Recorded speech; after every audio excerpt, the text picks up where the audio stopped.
2025 October 25-നുണ്ടായ ഭീകരമായ മണ്ണിടിച്ചിലിനെ തുടർന്ന് സർക്കാരും ജില്ലാ കളക്ടറും ഇടപെട്ട് മാറ്റിപ്പാർപ്പിച്ച ഇടുക്കി അടിമാലി ലക്ഷം നഗറിലെ 27 കുടുംബങ്ങൾ ദുരിതക്കയത്തിൽ.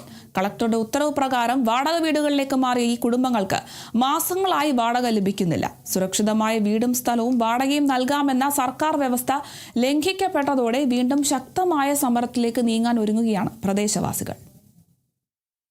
2025 ഒക്ടോബർ 25-നുണ്ടായ ഭീകരമായ മണ്ണിടിച്ചിലിനെ തുടർന്ന് സർക്കാരും ജില്ലാ കളക്ടറും ഇടപെട്ട് മാറ്റിപ്പാർപ്പിച്ച അടിമാലി ലക്ഷം നഗറിലെ 27 കുടുംബങ്ങളാണ് ദുരിതക്കയത്തിലുള്ളത്.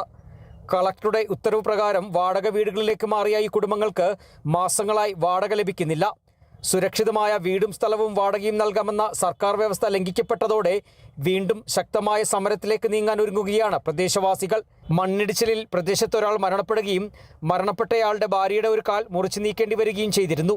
തുടർന്ന് പ്രദേശം പൂർണ്ണമായും വാസയോഗ്യമല്ലാതായതോടെയാണ് കളക്ടറുടെ അടിയന്തര ഉത്തരവിലൂടെ 27 കുടുംബങ്ങളെ വാടക വീടുകളിലേക്ക് മാറ്റിയത്.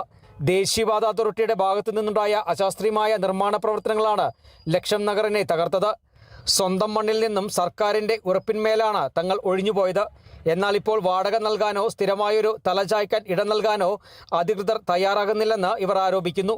NHAയുടെ അപാകത മൂലം ഉണ്ടായ അശാസ്ത്രീയ മണ്ണിടിച്ചിന് മൂലമുണ്ടായ ഈ ഇതിനകത്ത് ഞങ്ങൾ ഒന്നും അറിയാത്ത ഈ പാവപ്പെട്ട നിത്യവൃത്തിക്ക് പോലും നികുതിയില്ലാത്ത ഞങ്ങളെ മാറ്റിപ്പാർപ്പിച്ച് ഞങ്ങൾക്ക് ഇപ്പൊ അത് കൊടുക്കാൻ വരെ നിവൃത്തിയില്ലാതെ ഞങ്ങൾ ഇപ്പൊ ആരോട് ചോദിക്കണം?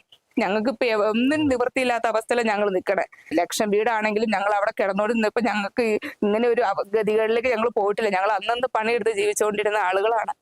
ഞങ്ങൾ ഇതേ സമരത്തിൽ പോയി സമരത്തിൽ നിന്നപ്പോഴാണ് ഞങ്ങൾക്ക് നിലവിലുണ്ടായിരുന്ന 3 മാസം 4 മാസത്തെ കുടിശ്ശിക അവർ തന്നു തീർത്തത്. സമരം അവസാനിപ്പിച്ചതിന് ശേഷം ഞങ്ങൾക്ക് 1 രൂപ വാടക കയറിയിട്ടില്ല.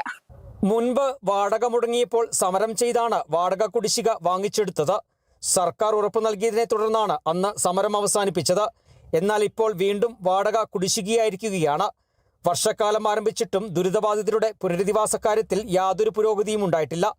അധികൃതരുടെ ഭാഗത്തു നിന്നും അടിയന്തര നടപടികൾ ഉണ്ടായില്ലെങ്കിൽ ലക്ഷം നഗറിലെ ജനങ്ങൾ വീണ്ടും സമരവേദികളിലേക്ക് ഇറങ്ങാനാണ് തീരുമാനം.